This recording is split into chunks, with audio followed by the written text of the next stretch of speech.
أعوذ بالله من الشيطان الرجيم. بسم الله الرحمن الرحيم. أم تريدون أن تسألوا رسولكم كما سئل موسى من قبل ومن يتبدل الكفر بالإيمان فقد ضل سواء السبيل. ود كثير من أهل الكتاب لو يردونكم من بعد إيمانكم كفارا حسدا من عند أنفسهم من بعد ما تبين لهم الحق فاعفوا واصفحوا حتى يأتي الله بأمره إن اللہ علی کل شیء قدیر. کیا تم لوگ چاہتے ہو کہ اپنے رسول سے وہ سوال کرو جیسا کہ موسیٰ علیہ السلام سے اس سے پہلے سوال کیا گیا؟ تو جو کفر کو ایمان سے بدل لے فقد ضل سواء السبیل، وہ صحیح راستے سے گمراہ ہو گیا. بہت سے اہل کتاب یہ چاہتے ہیں کہ تم لوگوں کو ایمان لانے کے بعد کفر کی طرف لوٹا دیں. یہ اپنی جانب سے حسد کی بنیاد پر یہ کہتے ہیں، بعد اس کے کہ ان کے سامنے حق واضح ہو چکا ہے. لہذا تم عفو درگزر سے کام لو، پہلو تہی برتو، درگزر کرو یہاں تک کہ اللہ تعالیٰ کا حکم آ جائے. بے شک اللہ تعالیٰ ہر چیز پر قادر ہے. اس سے پہلے اس بات کا ذکر آیا کہ نبی پاک صلی اللہ علیہ وسلم جب کوئی بات کہتے تھے تو منافقین چڑھانے کے لیے راعینہ کہتے تھے. اسی طریقے سے دشمن ایسے سوال کرتے تھے جس سے مقصد ان کا معلومات حاصل کرنا نہیں ہوتا تھا، پریشان کرنا ہوتا تھا. اللہ معاف کرے ہمارے مسلمان بھائیوں کو. بہت سارے مسلمان بھائی اپنے امام سے بھی اسی نیت سے سوال کرتے ہیں.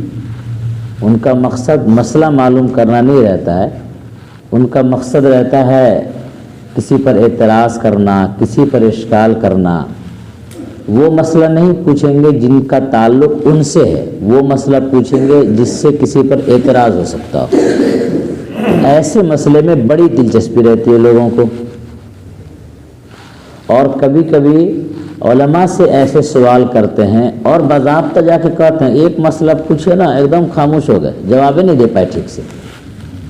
تو یہ جو انداز رہتا ہے تو رسول اللہ صلی اللہ علیہ وسلم کو بھی پریشان کرنے کے لیے، تنگ کرنے کے لیے کچھ لوگ ایسے سوالات کرتے تھے.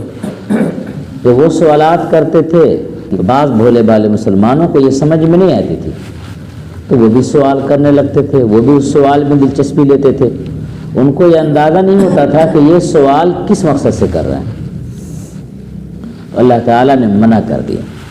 منع یہ کیا کہ جیسے کہ موسیٰ علیہ السلام کی قوم نے موسیٰ علیہ السلام کو طرح طرح کے سوالات کے ذریعے تنگ کیا، ویسا کام تم مت کرو. لہٰذا ہمیں چاہیے، یہ دیکھنا چاہیے کہ ہمارے کس سوال سے اور کس وقت کے سوال سے کون سا آدمی تنگ آ رہا ہے. اس کا بعض لوگ خیال نہیں کرتے. سامان لے کر کے آ رہا تھا، تقریباً 4-5 کلو سامان وزن میرے ہاتھ میں تھا. وہاں سے میں اپنے روم پر اگر جاتا تو 4 منٹ لگتا مجھے پہنچنے میں. ایک صاحب نے کہا گاڑی پہ بیٹھ جائیے مفتی صاحب. اچھی بات ہے، سامان ہاتھ میں بھاری ہے. گاڑی پہ بٹھا لیا انہوں نے اور وہ گاڑی پر بٹھال کر کے روم تک لے گئے اور روم کے باہر کھڑے ہو کر 10 منٹ انہوں نے بات کی. یہ جاننے کے باوجود کہ ہاتھ میں بھاری سامان ہے. اب لحاظ میں آدمی نہیں بول رہا ہے لیکن ان کے سوالات ہی ختم نہیں ہو رہے ہیں. سوالات پہ آخر میں کہنا پڑا کہ پھر بیٹھ کے انشاءاللہ بات کریں. تو آدمی کو سمجھنا چاہیے کبھی کہ آپ کے سوال سے کسی کو تنگی تو نہیں ہو رہی. آپ سے کس سوال سے کسی کو پریشانی تو نہیں ہو رہی ہے؟ ایسا تو نہیں ہے بعض لوگوں کے سوالات، چلو اگر ایسے سوالات آپ کے ہیں جس کو تنہائی میں کرنا چاہیے تو تھوڑا سا آپ بھی تو وقت نکالیے۔ مثال کے طور پر کوئی صاحب ہیں، اب بزرگ نہیں ہے، بڑے آدمی ہے، 50 آدمی ان سے ملنے والے، ایک آدمی پکڑ کے کنارے لے گیا، تو ایک آدمی جب پکڑ کے کنارے لے گیا اس کی وجہ سے باقی کے 49 آدمی انتظار کر رہے ہیں۔ اب ان کو بھی خراب لگے گا کہ بھائی وہ بھی ملنا چاہ رہے ہیں۔ تو ان سب چیزوں کا خیال رکھنا چاہیے۔ ہمارے نبی نے اور بہت چھوٹی چھوٹی باتوں کی ہمیں تنبیہ فرمائی ہے، تاکید فرمائی ہے، تربیت فرمائی ہے۔ لہذا موسیٰ علیہ السلام کے ماننے والوں نے جس طرح سے بیجا سوال سے مراد یہ جس کا تعلق آپ کے عمل سے نہ ہو وہ سوالات کرتے ہیں۔ مفتی شفیع صاحب جو آج مولانا تقی عثمانی صاحب بڑے عالم دین ہیں، ان کے والد صاحب تھے مفتی شفیع عثمانی صاحب، ان سے کسی نے پوچھا فلانے امام صاحب ایسا ایسا کرتے ہیں، ان کے بارے میں کیا حکم ہے، ان کے پیچھے نماز ہوگی کہ نہیں ہوگی؟ تو مفتی شفیع صاحب رحمۃ اللہ علیہ نے فرمایا کہ مجھے تو اپنی نماز کی فکر ہے کہ میری نماز ہوتی ہے کہ نہیں ہوتی، یہ کہہ کر کے ٹال دیا۔ اس طرح کے سوالات بہت سارے لوگ سوالات جو کرتے ہیں ان کا تعلق اپنی ذات سے نہیں ہوتا ہے، ان کو خود عمل نہیں کرتا ہے، دوسروں کے عمل سے متعلق سوال میں کافی دلچسپی ہوتی ہے۔ تو یہ نہیں ہونا چاہیے، اور یہ دیکھنا چاہیے کہ ہمارے سوال سے سامنے والے کو کہیں تنگی تو نہیں ہو رہی ہے، اس کا خیال کرنا چاہیے۔ بسا اوقات ایسا ہوتا ہے کہ نبی سے اگر سوال کیا جائے اور اس میں نبی کی گستاخی ہو جائے، بے ادبی ہو جائے، تو انسان کے ایمان کے ختم ہو جانے کا اندیشہ ہے۔ اسی لیے علماء کرام کو جو کورس پڑھایا جاتا ہے مدارس میں عام طور سے 8 سال کا کورس ہوتا ہے، 8 سال میں عالم بنتے ہیں۔ اور آپ کو معلوم ہونا چاہیے عقیدے کی کتاب، جو عقیدہ ہماری بنیاد ہے، اس عقیدے کی کتاب 7ویں سال میں جا کے پڑھائی جاتی ہے۔ اس لیے کہ عقیدے کے اندر بعض پیچیدگیاں ہوتی ہے، کچے ذہن میں اگر اس کو سمجھایا جائے، اگر کوئی بات سمجھ میں نہ آئے تو جو بات سمجھنا چاہیے اس کا الٹا بھی سمجھ سکتا ہے۔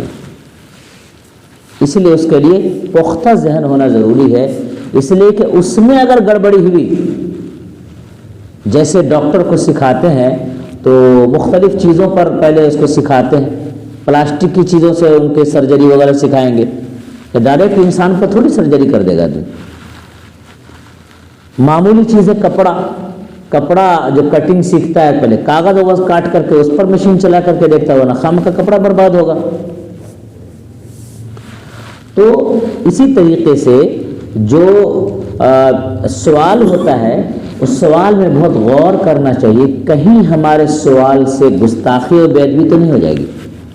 اس لیے کہ اگر گستاخی اور بے ادبی ہو جائے نبی کی شان میں تو اللہ نے فرمایا وَمَن يَتَبَدَّلِ الْكُفْرَ بِالْإِيمَانِ فَقَدْ ضَلَّ سَوَاءَ السَّبِيلِ، جو ایمان لا چکا ہے لیکن اپنے بیجا سوالات کی وجہ سے، نبی کو تنگ کرنے کی وجہ سے اس کا ایمان کفر سے اگر بدل گیا تو یہ بہت، یہ سمجھیے کہ صحیح راستے سے وہ ہٹ گیا وہ۔ اس لیے اپنی زبان کو کنٹرول رکھنا چاہیے۔ وَدَّ كَثِيرٌ مِّنْ أَهْلِ الْكِتَابِ لَوْ يَرُدُّونَكُم مِّن بَعْدِ إِيمَانِكُمْ كُفَّارًا، بہت اہم بات کی طرف اشارہ کیا گیا ہے کہ بہت سے اہل کتاب کی بڑی تعداد ایسی ہے جو وہ یہ چاہتی ہے کہ تم لوگ ایمان کے بعد کفر میں لوٹ جاؤ۔ وہ چاہتی ہے کہ ایمان والے ایمان چھوڑ کر کفر کی طرف چلے جائیں۔ اس کے لیے کیا کرتے ہیں یہ لوگ؟ اس وقت جو ہے ایکس مسلم کا ایک بہت بھوت چڑھا ہوا ہے، ایکس مسلم رہ چکا ہے وہ، اور اس کے بعد آ کر اس طرح سے گیان دیتا ہے اسلام کے بارے میں، اتنا فالس، اتنا بیکار قسم کی بات کرتا ہے کہ ہمارے مدرسے کے پڑھنے والا عام طالب علم اس کا جواب دے دے گا، لیکن وہاں پر جو رکھا جاتا ہے جواب دینے کے لیے وہ بھی اسی ٹائپ کے رہتے ہیں۔ ورنہ صحیح جواب دینے والا اگر ایک بار جواب دے اس کو دوبارہ بلائے گا ہی نہیں، کیونکہ اس کا مقصد صحیح جواب حاصل کرنا ہے ہی نہیں۔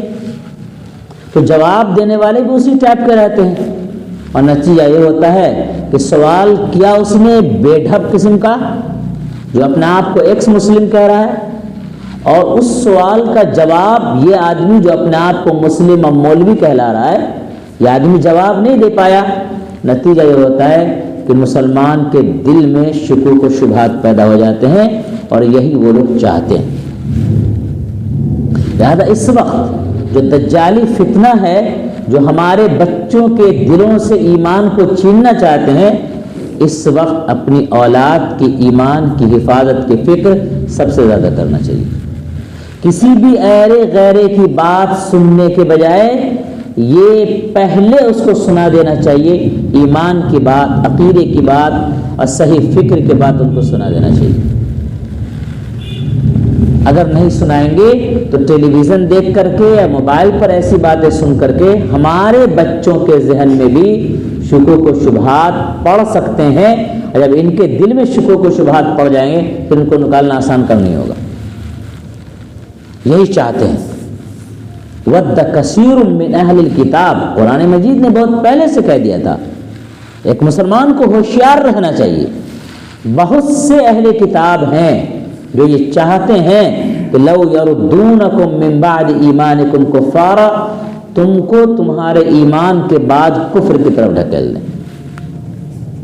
یہ سازش ہمارے اس ملک ہندوستان سے زیادہ پڑوسی ملک میں ہو رہا ہے، اور وہاں سے بھی زیادہ عرب ممالک میں ہو رہا ہے، اس لیے کہ ان کو اچھے سے معلوم ہے کہ یہ اسلام کی خاص جگہیں ہیں۔ اگر ان لوگوں کو ہم نے کنونس کر لیا اور ان لوگوں کو بہلا پھسلا لیا تو پوری دنیا کو بہلانا پھسلانا آسان ہو جائے گا۔ چنانچہ سعودی میں ان لوگوں نے سب سے زیادہ محنت کی اور ان کے دل سے ایمان کو چھین لیا۔ اب ایمان کو چھیننے کا دو طریقہ ہے۔ ایک طریقہ یہ ہے کہ صاف لفظوں میں کہہ دیا جائے کہ تم اللہ کو نہ مان کر کے بتوں کی پوجا کرو، ایک طریقہ یہ ہے۔ دوسرا طریقہ یہ ہے کہ اللہ کو جس طرح ماننا چاہیے اس طرح اللہ کو مت مانو۔ بات دونوں ایک ہی ہے، لیکن ایک مسلمان جو اللہ سے دور ہو گیا ہے، اللہ کے احکام سے دور ہو گیا ہے، اللہ کے نظام سے وہ دور ہو گیا ہے اور اللہ کے احکام کو کمتر سمجھنے لگا ہے، وہ یہ سمجھ ہی نہیں رہا ہے کہ ہم ایمان کے خلاف بھی کوئی کام کر رہے ہیں، یعنی یہ ایک ایسا زہر پی رہا ہے جو زہر اس کو دھیرے دھیرے مار رہا ہے اور اس کو یہ احساس بھی نہیں کہ ہم زہر کھا رہے ہیں۔ یہ بہت بڑی سازش ہے اور دجالی فتنہ ہے، اس سے ہمارے ایمان کو محفوظ رکھنے کی سخت ضرورت ہے، اور اپنی اولاد کو ایسے پوائزن سے اور ایسے میٹھا زہر سے بچانے کی ضرورت ہے جو دھیرے دھیرے دھیرے دھیرے اس کے دل سے اس کے ایمان کو چھین لے۔ قرآن نے کہا ہے، بالکل غلط نہیں ہو سکتا ہے، وَدَّ كَثِيرٌ مِّنْ أَهْلِ الْكِتَابِ، بہت بڑی تعداد اہل کتاب کی ایسی ہے جو یہ چاہتی ہے لَوْ يَرُدُّونَكُم مِّن بَعْدِ إِيمَانِكُمْ كُفَّارًا، تم کو ایمان کے بعد کفر تک لوٹا دیں۔ یہودیوں میں اور عیسائیوں میں تھوڑا سا فرق ہے۔ عیسائی تو اپنے مذہب کی تبلیغ کر دیتا ہے، اس لیے مذہب کی تبلیغ کرتا ہے کہ وہ کسی کو عیسائی بنا سکتا ہے۔ یہودیوں میں کسی دوسرے کو یہودی بنایا بھی نہیں جا سکتا ہے، لہذا جب دوسرے کو یہودی نہیں بنا سکتے ہیں یہودی مذہب کا پرچار کیوں کریں؟ کیا فائدہ اس کو پرچار کر کے جب ہم کسی کو یہودی بننے ہی نہیں دیں گے؟ ہم جو سامان ہم کو بیچنا ہی نہیں ہے اس کا پرچار ہم کیوں کریں گے ہم؟ لہذا جو دوسرے کے پاس ایمان ہے بس اس ایمان کو چھین لو، یہ اس کے لیے کافی ہے۔ لہذا اس وقت مسلمان بتوں کی پوجا تو نہیں کرتا ہے، اس وقت مسلمان یہ نہیں کہہ رہا ہے کہ میں خدا کو نہیں مانتا ہوں، لیکن حقیقت یہ ہے کہ خدائی تعلیم سے کافی دور جا چکا ہے وہ، اور دھیرے دھیرے دھیرے دھیرے اتنا دور جا چکا ہے کہ اب ان کو صرف ایک تسلی دی جا رہی ہے کہ تم مسلمان ہو، ایک تسلی کی حد تک بس مسلمان ہے وہ۔ اور ہم سب لوگ صبح سے شام تک اپنا جائزہ لیں تو کتنا کام وہ ہے جو اللہ کی مرضی کے مطابق کرتے ہیں اور کتنا کام اللہ کی مرضی کے خلاف کرتے ہیں، تو خود اندازہ ہو جائے گا کہ ہم کتنے ایمان پر قائم ہیں۔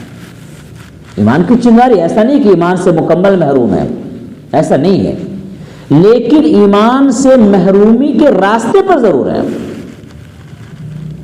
کفر کے راستے پر ضرور ہیں، شرک کے راستے پر ضرور ہیں۔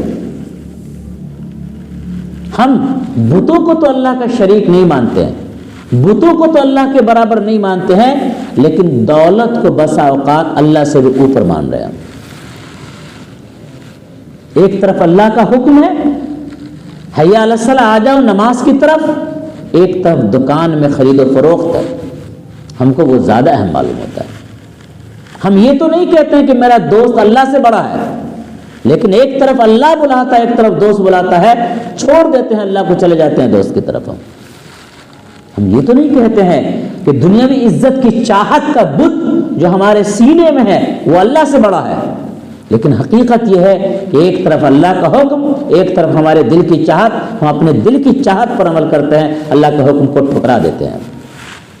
یہ ایک دو بت نہیں ہے، ہزاروں بت ہیں چھوٹے چھوٹے جن کو ہم نے اپنے دل کے اندر پال رکھا ہے، اور یہی وہ چیز ہے وَدَّ كَثِيرٌ مِّنْ أَهْلِ الْكِتَابِ، یہ اہل کتاب نے ایسی گہری سازش کی ہے کہ اسلام سے دور، ایمان سے دور، قرآن سے دور، اسلام کی روح سے دور، اللہ تعالیٰ کی وحدانیت سے دور کرتے کرتے ہم لوگوں کو کافی دور کر دیا۔ اتنے لوگ مسلمان ایسے ہیں جن کو جمعے کی نماز کی بھی توفیق نہیں ہوتی۔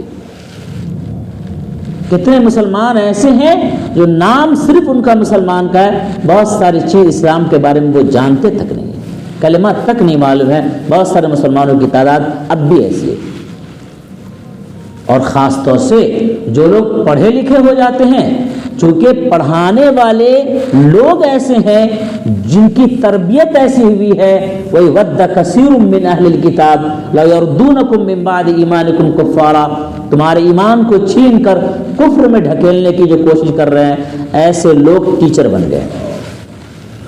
بڑی بڑی جگہوں پر دیکھ لیجئے، جو جتنا بڑا دہریہ ہوگا، جو جتنا بڑا دھرم کا منکر ہوگا، وہ اتنے بڑے پوسٹ پر، عہدے پر جاتا ہے۔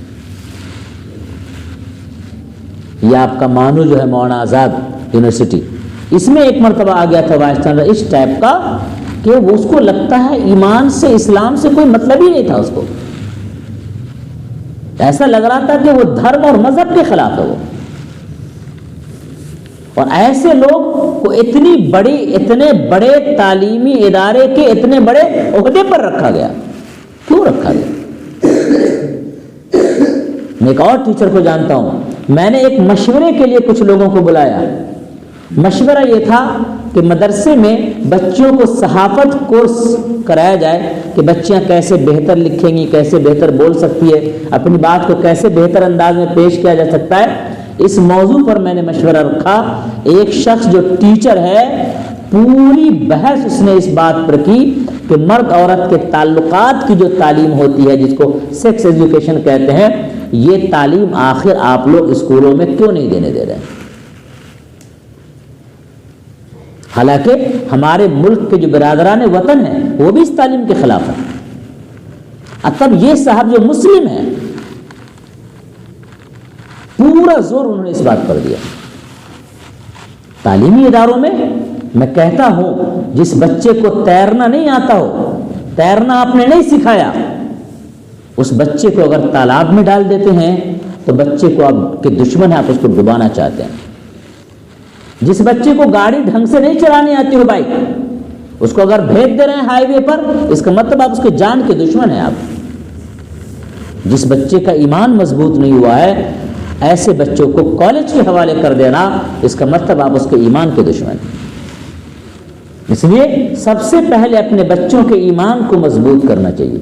نہیں کچھ کر سکتے ہیں، کم سے کم پورے اہتمام کے ساتھ جمعے میں اپنے بچے کو لے کر کے آئیے آپ، تاکہ کم سے کم علماء کرام کی بات سنیں اور سمجھے، اور پھر بعد میں پوچھے جا کر کے کہ آج جو امام صاحب نے بیان کیا اس میں تم نے کیا سیکھا، کیا سمجھا تم نے۔ لیکن اپنے نہا رہے ہیں، بچہ اپنا الگ نہا رہا ہے، الگ جا رہا، کوئی اہتمام ہی نہیں اس کا۔ ہم سب کچھ سکھاتے ہیں، بچے کو ایمان نہیں سکھا رہے ہیں۔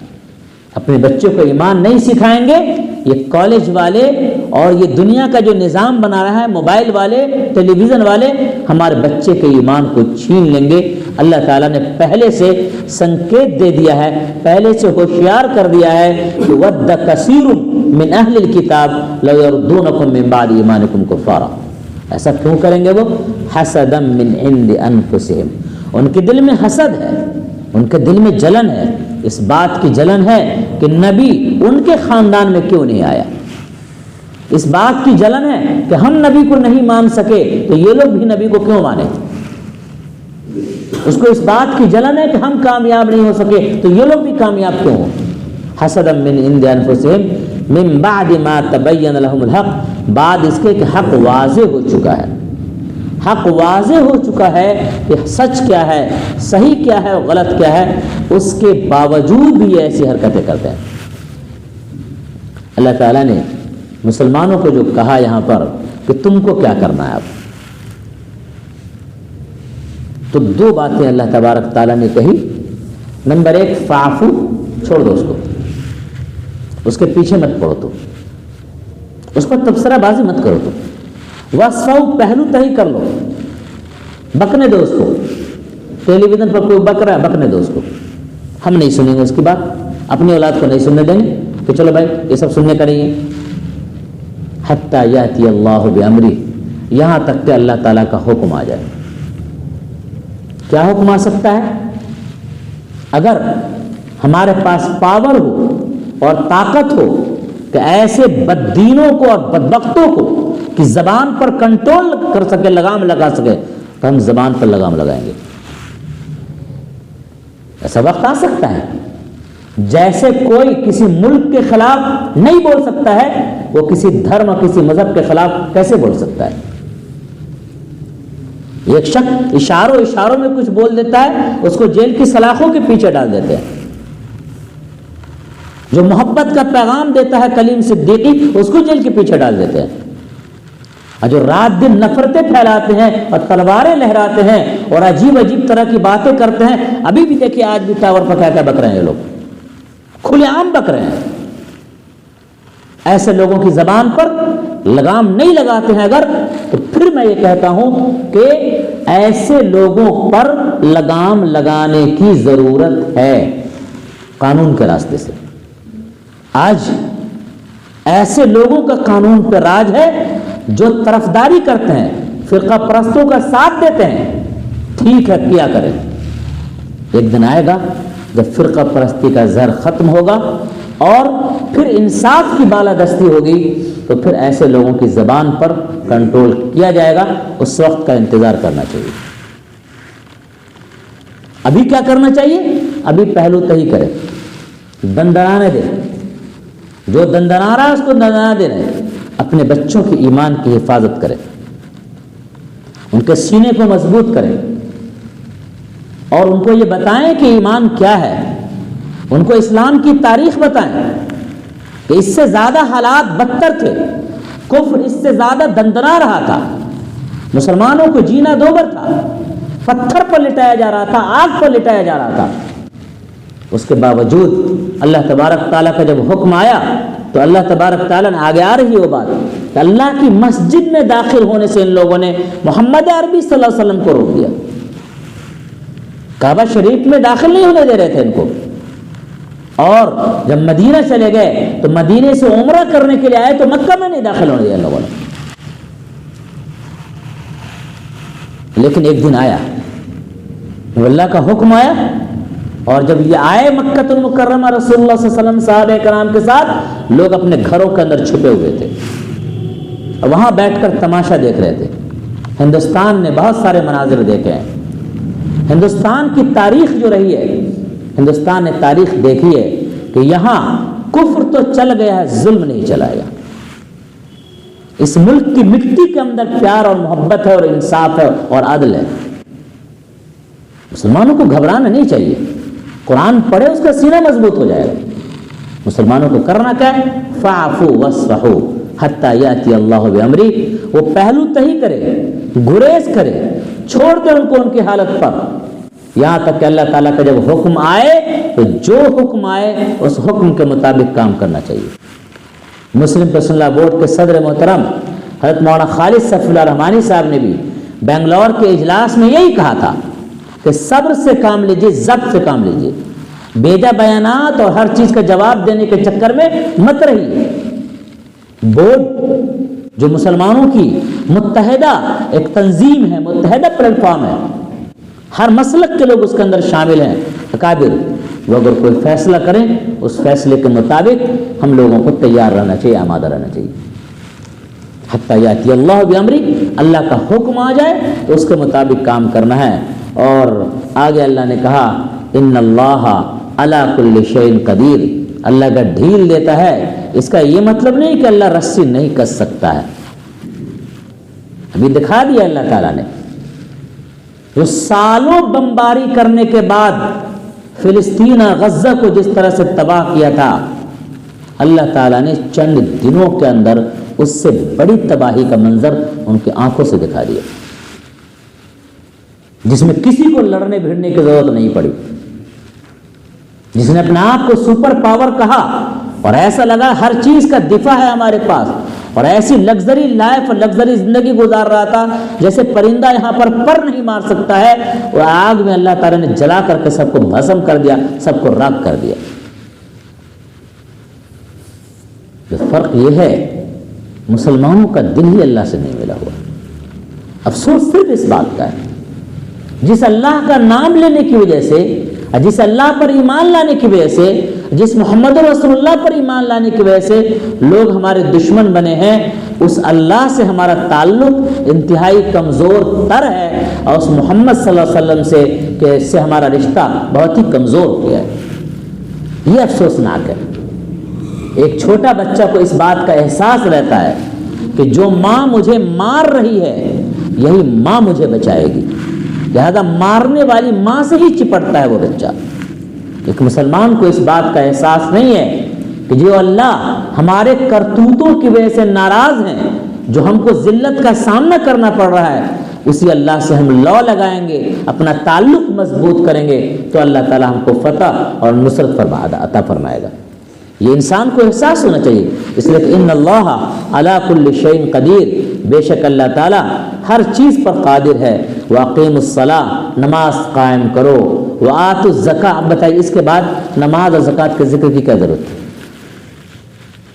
لیکن اللہ نے کہا نماز قائم کرو۔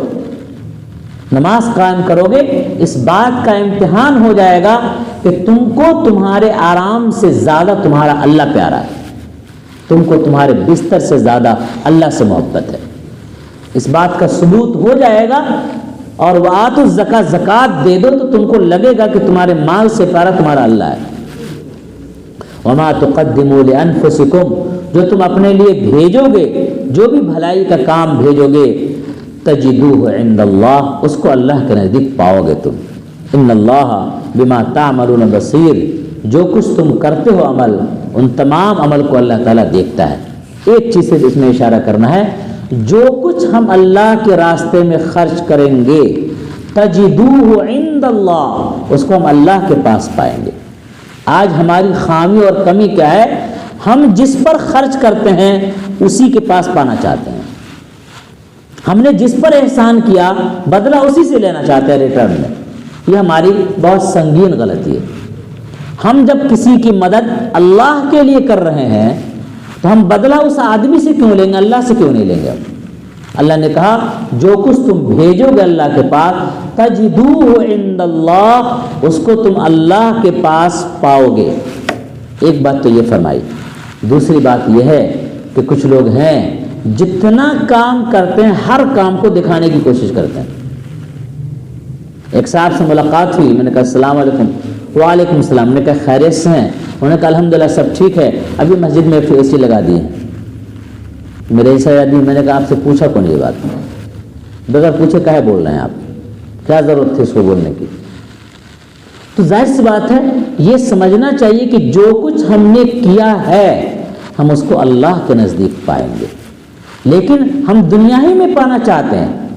حد یہ ہے کہ علماء کرام جو مدارس چلاتے ہیں ان میں سے بھی ہم اس عالم کو ہم پیسہ دینا چاہتے ہیں جو 5 مرتبہ ہمارے پاس دوڑ لگائے، ہماری تعریف کا ہے، حضرت کا ہے، سیٹ صاحب کا ہے، ان کو دیں گے، اور جہاں پہ ضرورت ہوگی وہاں پر نہیں دیں گے۔ اگر ہمارا نام ہونے والا ہو تو 5,000 10,000 دے دیں گے، اور معلوم ہے کہ نام نہیں لیا جا رہا ہے تو 500 میں 200 میں کام چلا دیں گے۔ کیوں ایسا مزاج ہے؟ ان اللہ خبیر ان اللہ بما تعملون بصیر۔ جو کچھ ہم کر رہے ہیں، چاہے اچھا کر رہا ہو چاہے برا کر رہا ہو، چاہے اچھائی کو ہم بھیج رہے ہو چاہے برائی بھیج رہے ہو، وہ سب کو اللہ کے نزدیک ہم پائیں گے۔ اگر ہم نے کوئی ایسی غلط چیز کی بنیاد ڈال دی ہے جس کی وجہ سے برائیاں پھیل رہی ہے، اس کو بھی اللہ کے نزدیک ہم پائیں گے، اور اگر اچھائی کی بنیاد ڈالی ہے اس کو بھی اللہ کے یہاں پائیں گے۔ کوئی دیکھے یا نہ دیکھے، اللہ تعالیٰ دیکھ رہا ہے۔ اللہ عمل کی توفیق دے۔ ربنا آتنا في الدنيا حسنة وفي الآخرة حسنة وقنا عذاب النار۔